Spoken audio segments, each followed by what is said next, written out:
In Kikuyu, a mob attacked government offices, torching Kikuyu Police Station, the sub-county headquarters, National Registration Office, county government offices, the Assistant Chief's Office, the Kenya Forest Service Office, Kikuyu Law Courts, as well as Dagoretti Police Post and police lines. They also partially destroyed the Kikuyu Sub-County Probation Office and damaged 4 motor vehicles belonging to Dagoretti Police Post, including that of the officer in charge. 9 suspects have been arrested to answer to the attack on the Dagoretti Police Post, while others are still being sought.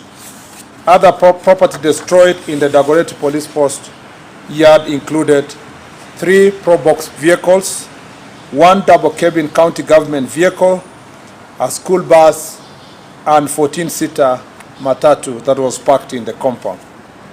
5 guns were also stolen in Dagoretti Police Post, and another 4 firearms were burnt in Gashui Police Post. One of the guns stolen in Dagoretti on 25th of June was used to commit robbery in Naivasha the following day. On June 25th, a rowdy group of youth attacked Matu Police Station, leaving 8 officers injured and several government vehicles damaged. That is in Machakos County. The building housing the station was also destroyed. 18 suspects have been charged in connection with this attack. In Machakos County, 66 suspects linked to torching of gas tanker along Kitui Road on 7th July have also been arrested and charged. In another shocking attack, arsonists invaded and burned Olkalau Police Station, killing 3 suspects who were in custody. They also torched 26 vehicles, 18 county government motorbikes, burnt down an exhibit store, and destroyed the report office. In Nakuru County, Viwandani patrol base in Naivasha was burnt, while the firearm loaded with 20 rounds of ammunition was snatched by criminals in Shauri Moyo. Several other security installations across the country were attacked, leaving citizens exposed, and a total of 16 police stations and police posts were burnt or destroyed on the 2 days of terror. The destruction of private property. In 2 days of the chaos, many Kenyans suffered huge losses following the destruction of their businesses in various parts of the country. In Naivasha, Nakuru County, goons looted stock from Naivas, Power Star, and Ketia supermarkets, and thereafter set ablaze Power Star supermarket. A total of 100 people have been arrested in Nakuru County and charged with various crimes in relation to these acts of criminality. In Ruiru, within Kiambu County, a similar fate befell Quickmart and Carrefour supermarkets, where goons stole property worth millions of shillings after breaking windows and destroying CCTV cameras in the establishment. A total of 86 arrests were made over the crimes committed in the county in the 2 days, and various charges have been preferred. Naivas supermarket within Nyeri town was also broken into and goods worth millions of shillings carted away. 21 suspects have been arrested in connection with this criminal activity. On the same day, a group of rioters invaded Mountain Mall within Kasarani area in Nairobi County, where they looted goods from Naivas supermarket and other shops within the mall. 3 suspects were arrested and arraigned accordingly. At Kidurai 44 area, another set of criminals invaded Kasmart supermarket. In Eldoret, Goons broke into Ketia supermarket and stole goods worth millions of shillings, and 12 suspects were arrested and arraigned. In Meru, a group of thugs set ablaze Muguna's supermarket using suspected petrol bomb. Years of investment went up in flames. The criminal element stole alcoholic drinks also from the 7-Eleven bar. Selenite supermarket was not spared. In the looting and the mayhem, 40 suspects have been arrested in Meru in relation to these criminal acts. In Kirinyaga County, 21 suspects linked to the looting of Nice City supermarket in Muir Town were arraigned. Gangs also torched the Kirinyaga Central NGCDF offices, leading to the arrest and arraignment of 4 suspects. In Kagumo Town, mobs broke into county supermarket and stole goods worth millions of shillings. 2 suspects have been arrested and arraigned in connection with the incident, and others are still being pursued. In other reprehensible incident, marauding gangs stopped operating theater at the Kitengela Sub-County Hospital, interrupting an emergency cesarean section and terrorizing patients and medical staff. 2 suspects have been arrested and arraigned in court for this heinous crime. The 2 were granted bail of 50,000 shillings, surely 50,000 shillings only, after invading an hospital and interrupting a cesarean operation. Only 50,000 shillings were granted as cash bail. These lenient bail terms are unacceptable. It is in hospitals that we seek refuge at our most vulnerable moments, and to infringe on this privacy is an offense most foul. Arising out of these unprecedented attacks, close to 1,500 people have been arrested countrywide and are facing various charges, including terrorism, murder, robbery with violence, sexual assault, arson, malicious damage to property, and targeted attacks on strategic national infrastructure. Of these, 50 individuals are currently under investigation by various crimes investigation units, while 71 cases are being handled by the anti-terrorism police unit for offenses related to acts of terrorism. We commend our security agencies for foiling further destruction and wish a quick recovery to the officers injured during this unprecedented violence. The operation was made possible through timely intelligence, which revealed plans to target critical infrastructure, including transport systems. Intelligence-led operations across various counties have resulted in the arrest of individuals believed to be masterminds and financiers, plus the instigators and the direct perpetrators of these criminal acts, including those responsible for incitement to violence and politically motivated mobilization intended to stoke public unrest. Those who incited, organized, funded, or executed these attacks will face the full force of the law. The financiers and political sponsors of this mayhem are being investigated and will soon answer for their crimes. Similarly, any police officer accused of unlawful use of force will face the law. As I speak, one police officer has already been arraigned and is facing murder charges. Further, any excesses by law enforcement officers will be investigated and appropriate action taken on those found to be culpable. Cognizant of the raging debate and national concerns on the use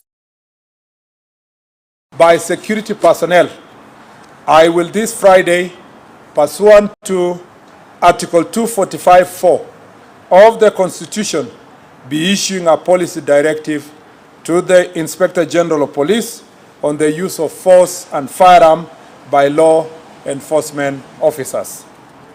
What was witnessed on 25th of June and 7th July was stark testament to the extent to which the sponsors of this anarchy are ready to go to subvert the Constitution.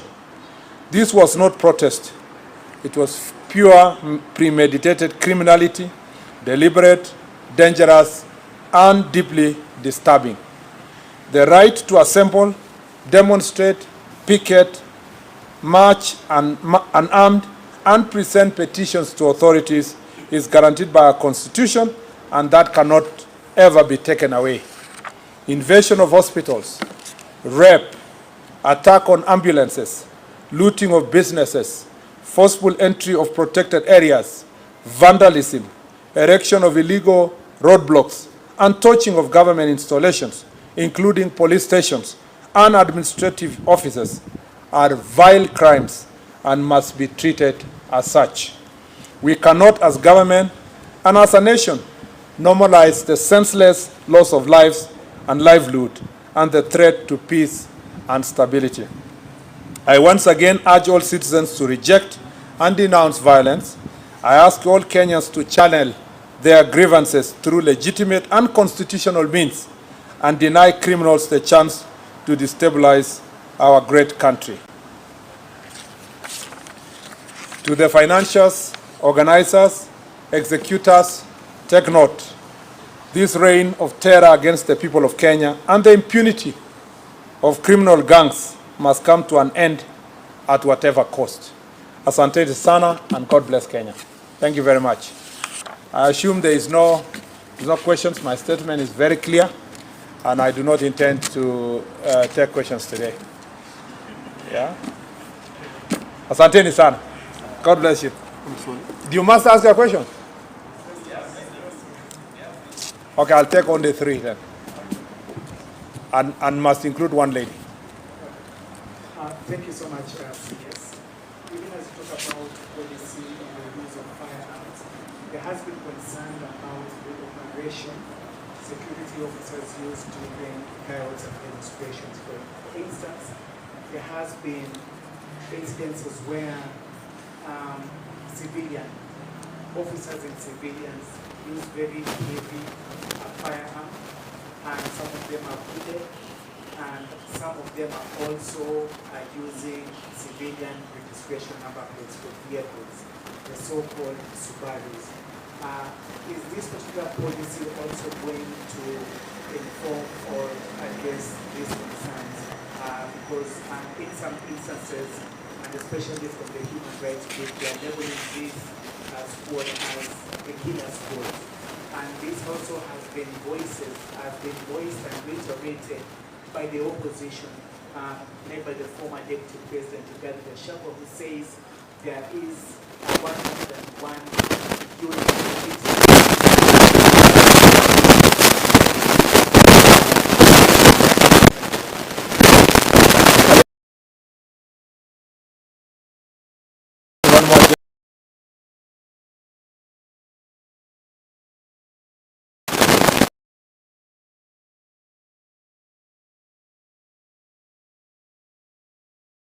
Clarification if it's for both the protests 25th and 7th.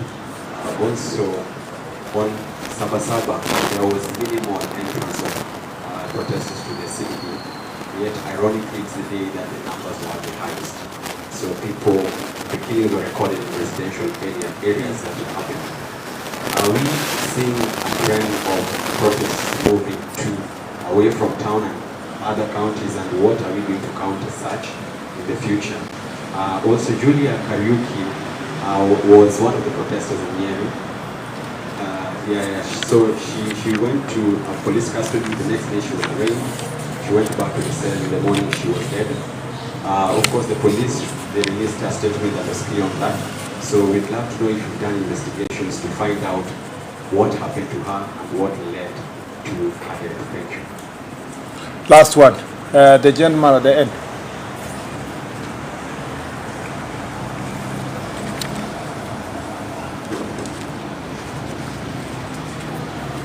there were reports that foreigners were involved in the chaos. Can you confirm if that is the case? Thank you. Let me say this. First,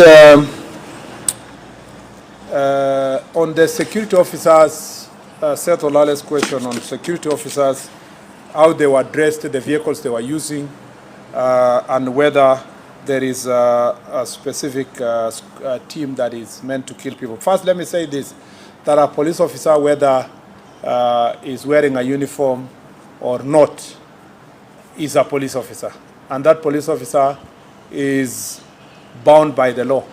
There's no rules that excuse a police officer that if you are not in uniform, you can commit crimes or you can kill people.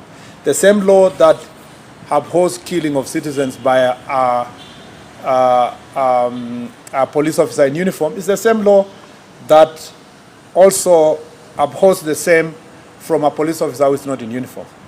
There are clearly indicated situations where a police officer may not be required to be in uniform.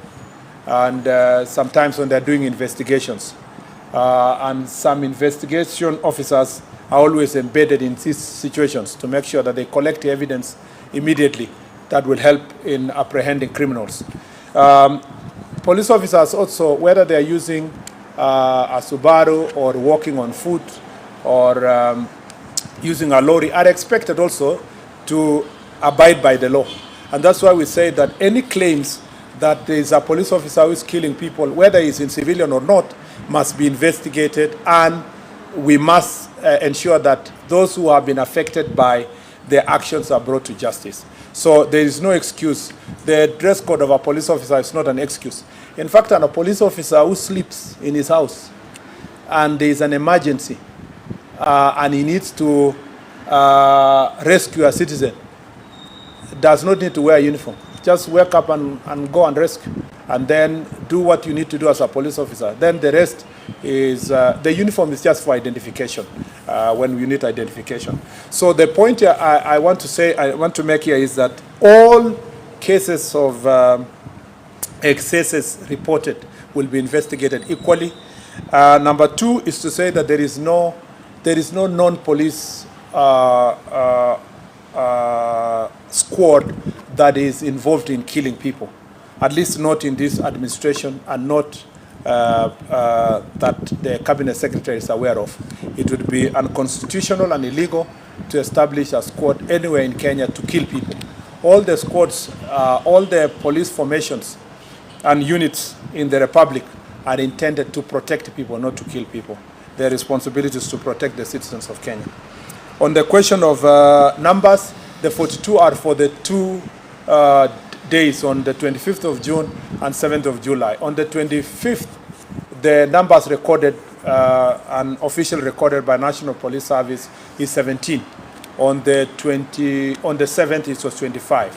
And a good question is, how come even after we have blocked the city, the access to the city, more people died? You see, the criminal activities were happening all over the country. And in that situation, banning of supermarkets, invasion of police stations. In fact, more police stations were invaded outside the city than in the city. And you are right to say that there seems to be a new epicenters outside the city for this kind of protest. By the way, I need to say that, and it's in the statement, that this is unprecedented. In the past, we have had, of course, maandamano across the country, but the ones that are targeting specifically police stations, this is the first time that you can really say police stations are being, specifically targeted, which is a very unique phenomenon, and we are concerned, and that's why some people are being charged for terror, because by the time you're going for police station, your intention is not to pass your message. It's not even your intention to loot. Your intention actually is to undermine the institutions of democracy and peace and security with an intention of raining terror to the people of Kenya, so that then you leave them exposed and you instill fear on the citizens that there is no constitutional government in place, and therefore citizens are on their own and they can, have to protect themselves or, from harm, or sometimes also attack other citizens. So at that point, that's why we take seriously the question of terrorism linked to these charges, which has been, it's a subject of debate. It's of course in court, but as a matter of fact, those who read the law should read the Anti-Terror Act and will realize that acts of terrorism include what we witnessed on 25th and 7th of this July. The other thing that I needed to emphasize here in that regard is that the fact that nearly 1,500 people have been arraigned in various courts. And we must thank our courts because they have been cooperative in most of the instances to make sure that we get also relevant time for investigation and so forth. You will realize that this administration means business and the National Police Service means business when we told the public that people will be held into account.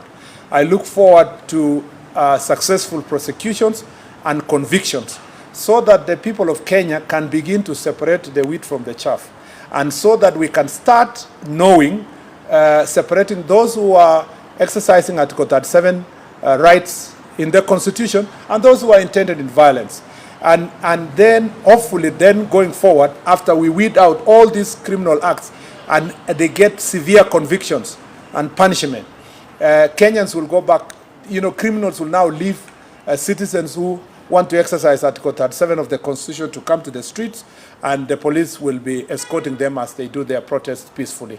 That is what we are looking forward to. And as I've said before, and I wish to emphasize, that my dream is to see a country where peaceful demonstrators in their thousands are walking in the streets, carrying their pamphlets and regalia and paraphernalia, and being escorted by police officers, marching through defined routes and within designed areas, and with time that has been allocated, and in the evening shake hands with the police officers, and everybody goes home without harming the citizens of this country. That is really what is promised by Article 37 of the Constitution, and we hope we can reach there as a nation. The last question was the investigation in Nyeri and other parts. For those who have been injured, as I've said, investigations are ongoing, and we have demonstrated in the recent past that where there is transgression, even in the part of ourselves or even our police officers, we do not take sides. We will make sure that independent investigation take place, and those who are found culpable are brought to justice. And on the presence of foreigners, at the moment we have not, we are yet to deal with that issue fully, but it is true. There is some information that some foreigners who are operating in the city, some of them are involved in various criminal activities, including muggings, including sometimes acts of hooliganism in this town. But the ones who are linked directly to the protest, we will have to look at those who have been charged. And specifically, you see, I have to consult the DCI, and I don't want to consult him here to see if he has arraigned some of those people. But it is true that there are some foreigners in our city who have been involved in the past in various criminal activities. And should we find them also involved in the looting and the destruction that has happened, we'll make sure that they are brought to justice. Asanteni sana. God bless you.